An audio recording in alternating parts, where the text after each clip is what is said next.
Bom, vamos lá então, continuando, relatividade, né, revisão de relatividade especial mais notação covariante.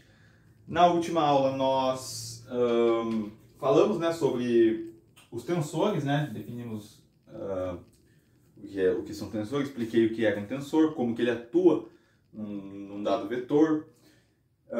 Falamos também das convenções, né, a convenção da soma de Einstein, do vetor gradiente e tudo mais. E na aula de hoje nós vamos falar sobre o tensor métrico e definir as operações de abaixar índice e levantar o índice, tá? Bom, para explicar o tensor métrico, que assim é o tensor, eu diria, fundamental da teoria da relatividade especial, né? Que enfim, ele é necessário, né? É um objeto necessário para a teoria da relatividade especial. Eu vou começar com o seguinte aqui, ó. Vamos fazer o seguinte, algo que todo mundo conhece. Eu vou pegar então, vamos lá, vou falar aqui do tensor métrico, né? Deixa eu só pegar onde está meu pano aqui? Vamos falar aqui, então, tensor métrico. Vamos pegar o espaço euclidiano, ou seja, o espaço plano, né? E bidimensional, então pode ser tridimensional também, tá? Eu vou fazer em 2 dimensões só, mas se você quiser fazer em 3, fique à vontade, não vai mudar o resultado que nós vamos obter. Eu vou chamar esse cara de x2, ou melhor, vou chamar esse cara de x1 e esse cara de x2, né? X e y, tá bom?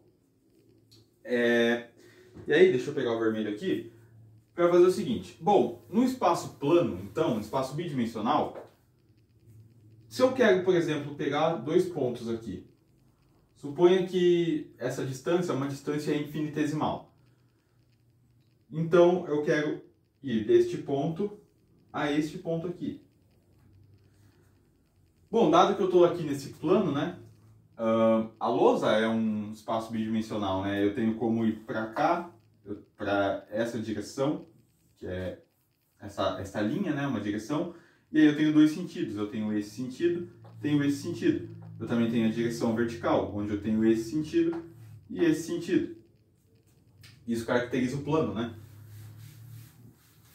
Então, olha só, vamos pegar esses 2 pontos. Como que eu posso calcular, por exemplo, eu vou chamar esse cara aqui, essa minha distância, de um ds, né?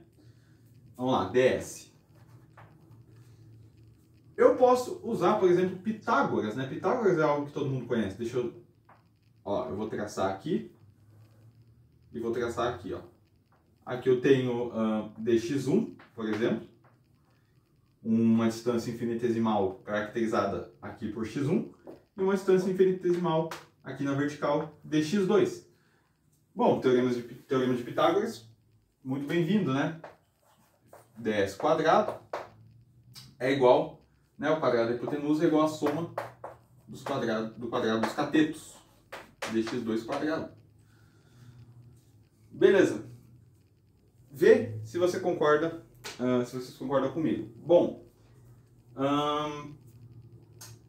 no lugar de... Eu posso escrever esse cara aqui como sendo o seguinte, olha só, minha hipotenusa vai ser... Na aula passada, né, a gente já usou a convenção de Einstein, só que da soma de Einstein, mas aqui eu vou voltar a introduzir o somatório, até porque no geral a gente usa a soma de Einstein quando a gente está falando de espaço-tempo, né? Então, mi e ni, índices gregos, né? No geral, quando a gente está falando aqui, no caso, onde eu tenho o i indo de 1 a 2 só, a gente pode usar a soma mesmo tranquilamente, tá? Então eu vou introduzir de volta a soma aqui, mas só nesse caso, depois a gente já vai sumir com ela de novo. Eu posso escrever o teorema de Pitágoras, nesse caso, como uma soma de i indo de 1 a 2 de dxi ao quadrado. Concorda comigo? Abre esse cara aqui, abre esse somatório. A gente vai ter o que a gente tinha ali em cima, né? Isso aqui é dx1 quadrado mais dx2 ao quadrado. Como o i só vai de 1 a 2, acaba aqui. Se fosse tridimensional, o i é de 1 a 3, ia aparecer um dx3 quadrado aqui. Teorema de Pitágoras em 3 dimensões sem problema. Por isso estou falando, pode fazer em 3 dimensões se você quiser. Bom, tá, eu posso escrever isso, né? Então eu posso escrever a minha hipotenusa como sendo um somatório de I no de 1 a 2 de dxi quadrado. Agora, o que é uma coisa ao quadrado?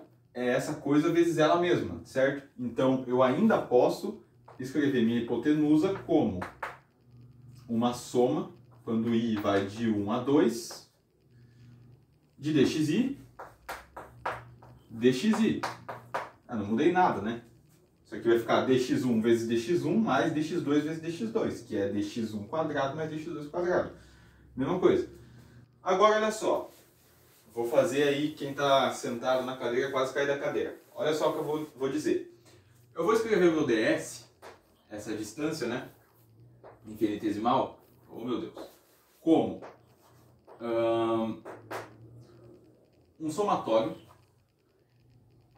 de I e J, indo de 1 a 2. Agora eu tenho dois índices, né? Tanto I quanto J vão de 1 a 2. De dxi, dxj. Você fala, não posso escrever isso. Porque se eu escrever isso, eu vou ter termos cruzados. E o teorema de Pitágoras só tem termos né, linear. Então eu tenho dx1 mais dx2. Eu não tenho dx1 vezes dx2. Se eu escrever desse jeito, ó, acaba que vai aparecer um dx1 vezes dx2, né? Uma maneira, se você não viu isso aqui ainda, você pode abrir isso aqui, né? Mas um outro jeito de escrever isso aqui é separando a soma em I, indo de 1 a 2, de dxi, e a soma de J, indo de 1 a 2, de dxj. Abre esse cara aqui. Quem que esse cara aqui vai ser? Bom, isso aqui vai ser, né? Deixa eu trazer esse cara aqui. Isso aqui vai ser, então vamos colocar o I indo de 1 a 2, então eu vou ter dx1 mais dx2, fiz a soma em I, agora eu vou multiplicar pela soma em J. O J sendo 1, mais agora J sendo 2. Quando você faz isso, olha o que você vai ter aqui. Você vai ter o dx1 quadrado, até aqui tudo bem, né? Esse cara com esse cara, você vai ter esse com esse, que é o dx2 quadrado. Até aqui, ó, o teorema de Pitágoras, né? Só que você vai ter o dx1 com dx2 e dx2 com dx1. Então você vai ter mais 2, ou melhor, deixa eu escrever mais dx1 dx2 mais dx2 dx1. E aí já não é teorema de Pitágoras, porque até aqui sim, né? Até aqui estava certo, só que eu tenho esse termo a mais. Então você fala, não, aquele passo que você deu ali não pode ser feito, porque eu não posso ter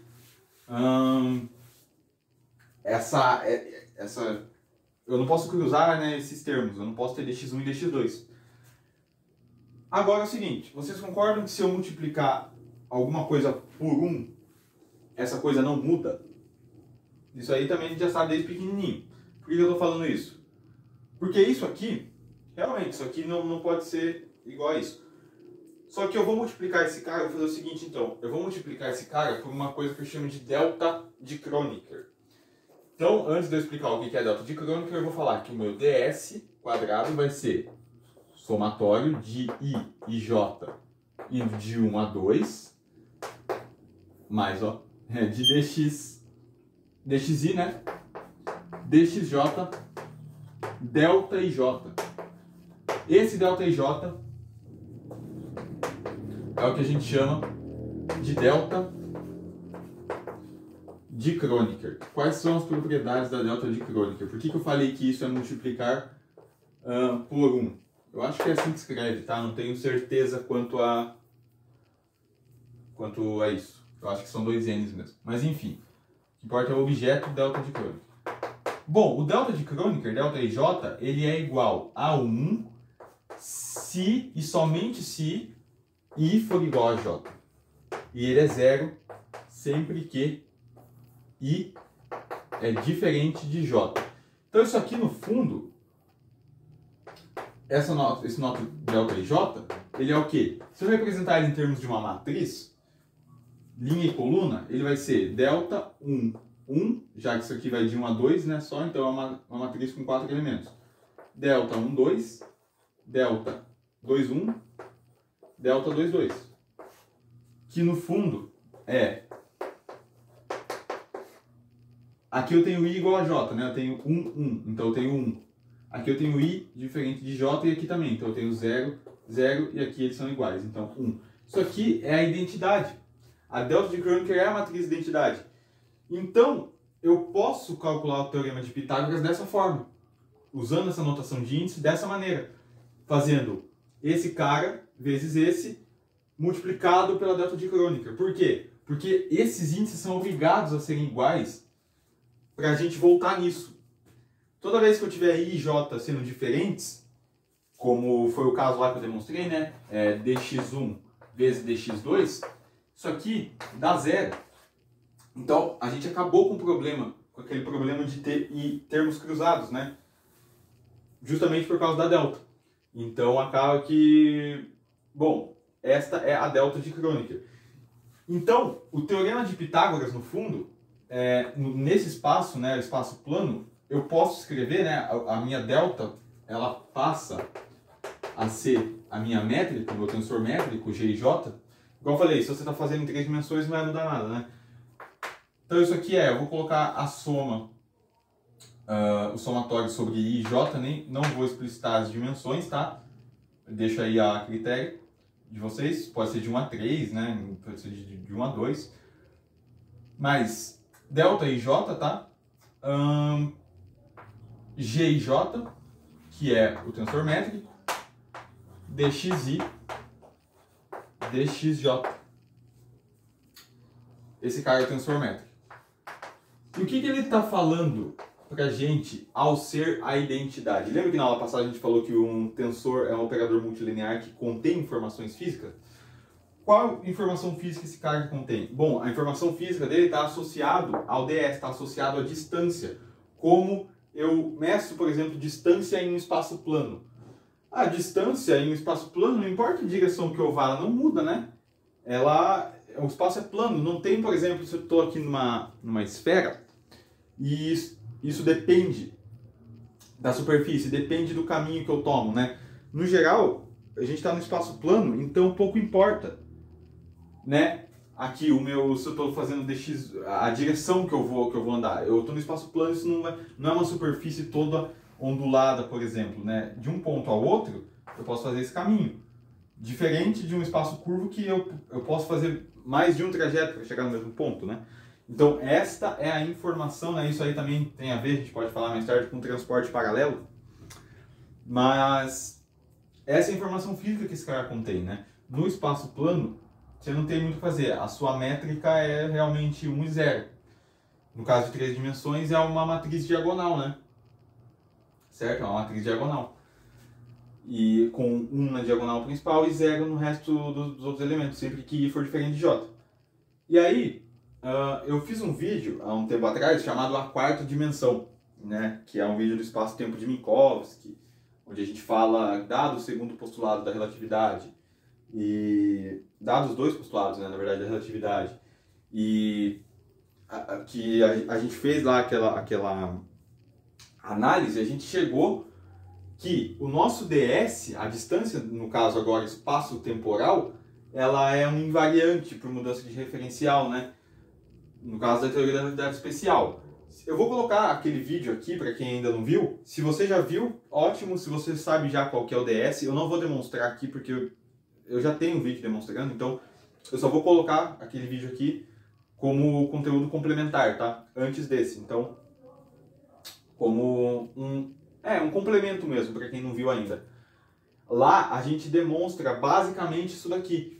A única diferença que a gente chega a gente está num espaço agora, na realidade, que é o espaço-tempo, né? Não é esse espaço aqui que é só as 3 dimensões ou 2 dimensões espaciais, no caso do plano, né? Ou no caso do espaço. A gente está no espaço-tempo. Então, a gente chega que o ds quadrado, ele é Gmini dxmi, dxni. A gente chega nisso lá. E esse Gmini aqui é o nosso eta mini, que é a métrica de Minkowski. A métrica de Minkowski que é dada por uma matriz, né, que é menos 1 no tempo, né? Porque esse cara aqui, o Mi e o Ni, vão de 0 a 4, de 0 a 3, desculpa. Lembra disso, né? Mi e Ni vão de 0 a 3. Então, quem que é esse meu primeiro elemento, se eu representar esse cara por uma matriz? É o eta 00, né? Que é a parte temporal. Então, esse cara aqui é menos 1 na parte temporal, 0, 0, 0, 0, e ele é todo 1 na parte espacial, né? Então, ele é essa matriz aqui. Aí tem a questão, né, da referência. Dependendo do livro que você estiver lendo, ou do PDF, enfim, alguns mudam e colocam esse cara positivo e a parte espacial negativa, tá? Geralmente quem mexe com teoria quântica de campos prefere essa notação. Já a galera que mexe com gravitação prefere essa daqui. Eu vou adotar essa daqui mesmo, que eu acho muito mais intuitivo, né? A parte espacial ser positiva, né? Já que a gente já trabalha com a parte espacial há muito tempo. Então, deixar ela positiva e definir isso aqui negativo, tá? Para que a gente não fique complicando as coisas. É igual a galera da engenharia e da física, né? A galera da engenharia fala que o campo H é o campo magnético fundamental, né? Que para mim não faz o menor sentido. Mas cada um com suas referências, né? É convenção isso, tá, gente? Então, bom, vamos lá. Dado isto... e aí a gente chega nisso, né, na teoria da relatividade especial, que é o nosso invariante, é o nosso DS. Assiste o vídeo lá que eu vou deixar aí. Ou então pesquisa a quarta dimensão, que vai aparecer provavelmente. Ok. Com isso, deixa eu ver nas minhas anotações aqui qual é o próximo passo a ser dado. Sim, no caso do espaço-tempo de Minkowski, a métrica é dada pela matriz identidade, obviamente, né? E ela é simétrica, né? Ou seja, eu posso falar que eta mini é igual a eta ni mi, né? Eu posso permutar os índices dela aí, né? Que tá tranquilo. Sim, então vamos lá. Dado isso tudo, é possível a gente definir, então, o que a gente chama de um produto escalar, né? Como que eu defino, por que é possível definir um produto escalar com isso? Pelo seguinte, deixa eu apagar tudo aqui. Produto escalar, no geral, né, eu coloco entre aspas, porque o produto escalar ele é definido positivo, né? Nesse caso pode não ser. Então, é sempre bom colocar entre aspas, né? Ele é não degenerado também, vale lembrar isso. E aqui também, né, o caso dessa notação é não degenerado, então é mais a questão mesmo de como a gente define isso, sendo positivo ou não. Aqui pode não dar positivo, né? Vamos lá, se eu tenho um vetor, se eu tenho um produto escalar, eu tenho aqui então um espaço vetorial e eu vou pegar dois vetores aqui e definir o produto escalar. V escalar W, por exemplo. A gente define isso daqui, tá? A gente vai definir isso daqui como sendo Vmi, vou colocar aqui, né? Vmi, W, Ni, eta, Mini. Pela métrica, né? Pela métrica. No fundo, o que eu posso fazer? O que eu estou fazendo aqui? Assim como no produto escalar, eu posso pegar esse cara, pensar nele como uma matriz, ou seja, uma matriz linha, Vmi, uma matriz linha. Eu posso trocar, já que esses caras aqui são números, né? Essa que é a vantagem, na verdade, de a gente trabalhar. Eu posso, inclusive, falar que isso daqui é Vmi, eta mini, né? Eu posso trocar esse cara de lugar e colocar Wni aqui. Então esse cara aqui é eta mini e aqui é a matriz coluna, né? Wni. Que aí, no caso, eu estou fazendo um produto matricial, né? Definindo um produto escalar desse jeito. Tá legal? E, bom, dessa forma eu posso definir as seguintes operações que eu queria falar para vocês, né? Que é a operação de abaixar o índice e levantar o índice, né? Então, bom, deixa eu só pensar aqui se eu não estou esquecendo de nada, né? Falei sobre a métrica, espaço-tempo, eu acho que é isso mesmo. Deixa eu ver aqui para ter mais certeza. Ok, tá certo. Então vamos lá. vamos fazer as duas operações. Primeira operação é a operação de levantar o índice. Para levantar o índice, vamos lembrar, na aula passada, que quando eu tenho um tensor T-mini, por exemplo, eu tenho aqui uma entrada, né? Que é um VMI. E aqui eu tenho nada. Então isso daqui a gente viu que é T-mini, VMI, que no fundo é um covetor K-mi, né? Que pertence a um espaço que é o espaço dual. Certo, e daí? Bom, vamos pegar esse cara aqui então, fazer o seguinte, pegando lá o nosso ds quadrado, que a gente tem, vou colocar já em termos da métrica, né?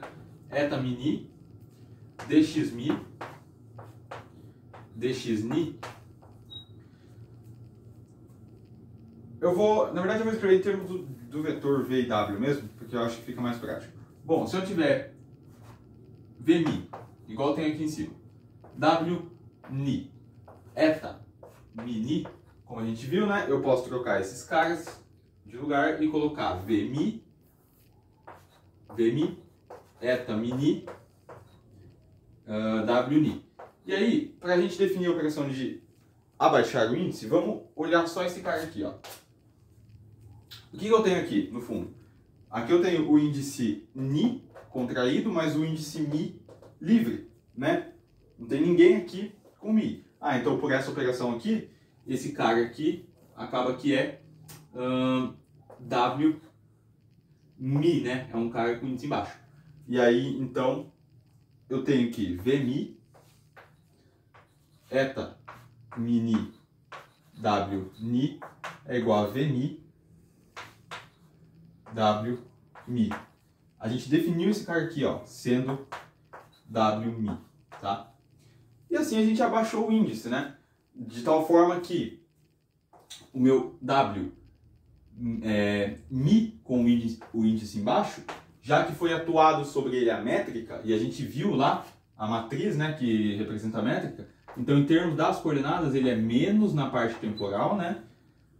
Menos w0, W1, W2, W3, que pode, obviamente, né, que é igual a W0 aqui embaixo, né, W1, porque a parte espacial não muda, né, gente, W2 e W3. Isso aqui porque foi atuado nele a métrica, né, o eta mini, que é a métrica de Minkowski. E obviamente, em termos, né, do WMi com índice em cima, isso aqui seria W0, W1, W2, W1, 2, 3. E aí, atuando a métrica, justamente esse cara aqui muda, né? O W, a parte espacial muda, fica com sinal negativo, tá bom? Aqui na relatividade especial é ótimo isso, né? Porque você vê que não tem mudança nenhuma, praticamente, só na parte espacial. Na teoria da relatividade geral é um saco, cara, fazer isso daí. Porque a métrica não é bonitinha, né, desse jeito. Mas, bom. Tá, então definimos essa operação que é abaixar o índice. Para ter uma correspondência total, olha só mais uma coisa. Esse cara aqui, o WMi com índice embaixo e o WMi com índice em cima são objetos diferentes, tá bom? São objetos diferentes. Aqui, por exemplo, esse cara aqui, é como se esse cara tivesse, esse vetor, né, tem associado um covetor, que é esse cara. Da mesma forma, um covetor vai ter associado um vetor, que é o que a gente vai ver agora. Então, abaixar índice a gente pode multiplicar pela métrica para fazer isso. Porque esse cara contrai, ele pega esse índice abaixo, né? A gente pode ver dessa maneira. Para levantar o índice, a gente vai fazer o seguinte. Eu queria encontrar um objeto que fosse uma métrica com um índice em cima. Tipo isso. Lembrando, métrica é só com índice embaixo. Esse cara é métrica. Aquilo ali não é a métrica, tá? Mas eu queria encontrar um cara que fosse tipo isso, tipo a métrica com índice em cima. Quem é esse cara? A gente vai ver daqui a pouco. Então, Vamos dizer que eu tenho esse cara, e aí bom, agora eu quero subir o índice, né? Então, o que eu fiz foi pegar o meu W Mi e eu levei ele num W Ni.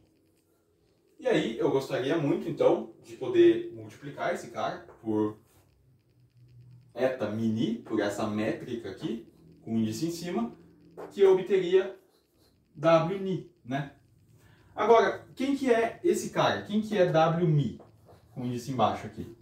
Bom, eu posso escrever ele como sendo, por exemplo, eta mi sigma W sigma. Por quê? Mesma coisa que a gente fez para baixar o índice, ó. Tá, aqui no caso é o Ni, né? O Ni está contraído, eu sou obrigado a mudar de índice, né? Obviamente. O Ni está contraído, eu pego o índice abaixo. Ah, o sigma está contraído, eu pego o índice abaixo, eu tenho esse cara.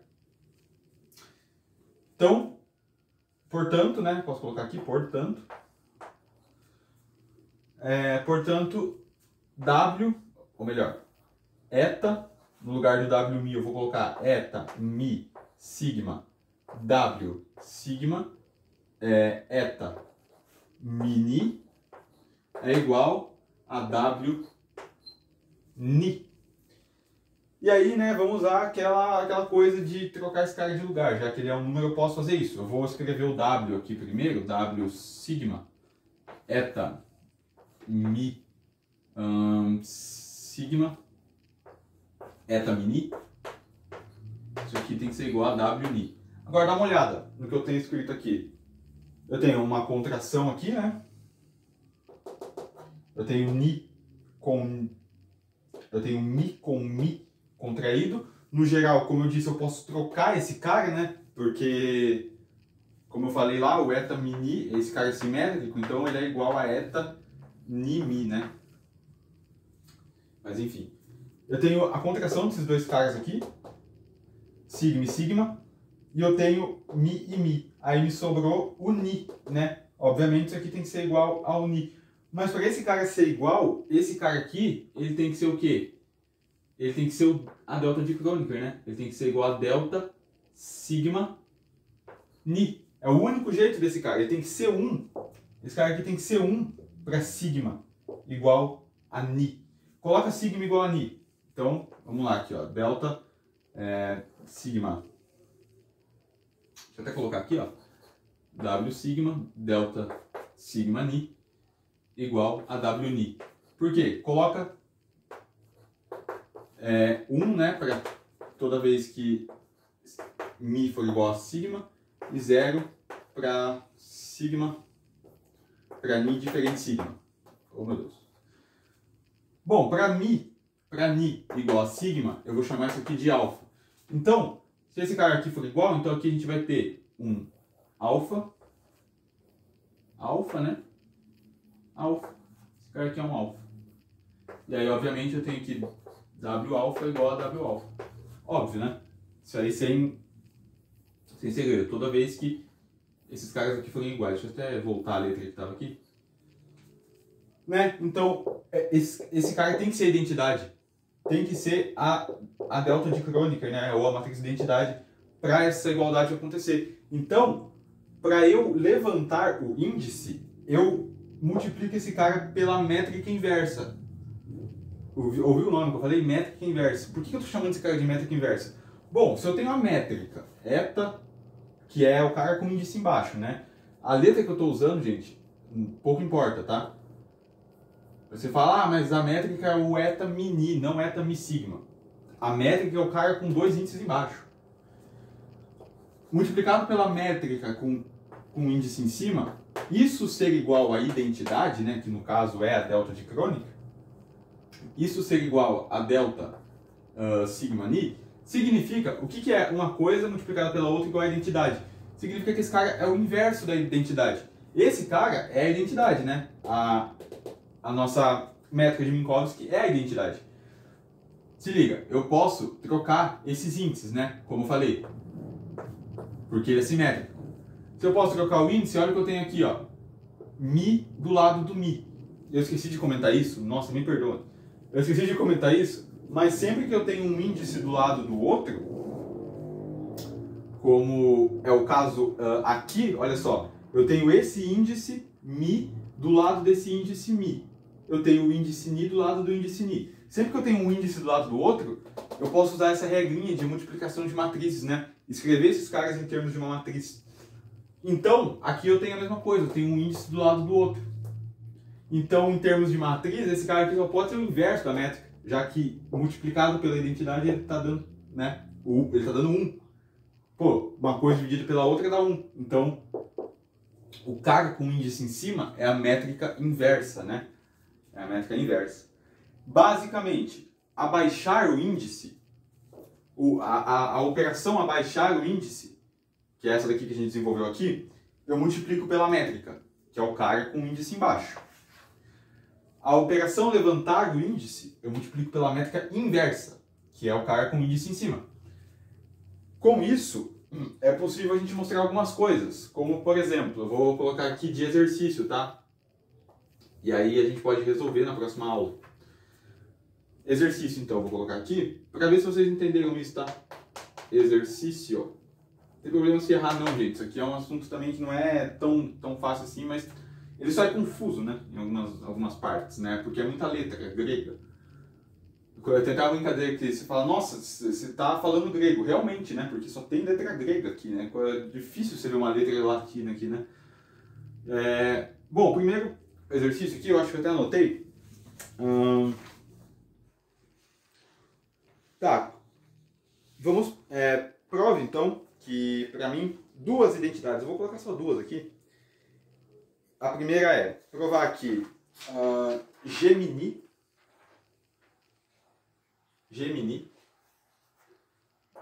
mi e ni é diferente de G, mi, ni, tá? Provar que isso é diferente. E provar que T mini, mini é igual a T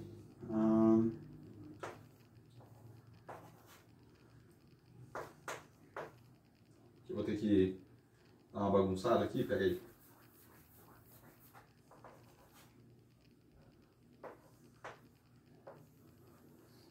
Aqui tá para T mini, né? Bom, então, vou te explicar aqui. Vamos tentar fazer, né, esses exercícios aqui. Na próxima aula eu posso estar corrigindo. Que é, primeiro, provar que G, Mi e Ni é diferente de G, Ni, Mi, né? Só que eu acho que é bem tranquilo de demonstrar. Isso aqui também, na verdade. Provar que T, Mi, Ni é igual a T, sigma, Rho, eta, mi, rho, eta, sigma, ni. Esse aqui eu acho que é mais fácil, na verdade. O de baixo é mais fácil de demonstrar, que é verdadeiro, né? Ele já está praticamente demonstrado. Esse aqui é um pouquinho mais chato, mas também não é tão difícil não. Lembra que para abaixar o índice eu tenho que multiplicar pela métrica.